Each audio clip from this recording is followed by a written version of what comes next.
दोस्तों वैसे तो खेसारी लाल यादव का नाम आप सभी ने सुना होगा। जी हाँ दोस्तों, आप लोगों को क्या पता है कि खेसारी लाल यादव का खुद का मकान कहाँ पर और कितने लाख या करोड़ रुपए का है। जी हाँ दोस्तों, आज हम इसी को बताने वाले हैं, खेसारी लाल यादव के खुद निवास स्थान के बारे में। तो दोस्तों वीडियो को लाइक करें और चैनल पर नए हैं तो सब्सक्राइब जरूर कर दीजिएगा। दोस्तों आप लोग बता दें कि पहले आप लोग खेसारी लाल यादव का इस घर को देखिए।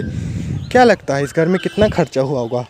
दोस्तों अभी तक इस घर में 2.5 करोड़ रुपए खर्च हो चुके हैं। और दोस्तों यह घर आरा में, जहां खेसारी लाल यादव का पुराना घर है, वहीं पर इस नए घर का आविष्कार हो रहा है। जी हाँ दोस्तों, इस घर की बजट है 36 करोड़ रुपए, जो कि एक बहुत ही बड़ी रकम है। और दोस्तों भोजपुरी के सबसे बड़े सुपरस्टार कहे जाने वाले खेसारी लाल यादव ही इस घर को बनवा रहे हैं। जी हाँ दोस्तों, अगर आप लोगों को अभी तक नहीं पता तो हम बता दें कि खेसारी लाल यादव का बहुत ही जल्द ये घर बन के तैयार हो जाएगा। तो दोस्तों वीडियो कैसी लगी, जैसे भी लगी हो कमेंट में खेसारी लाल यादव का नाम लिखेगा। फिर मिलते हैं नेक्स्ट वीडियो में। जय हिंद, जय भारत, जय भोजपुरी।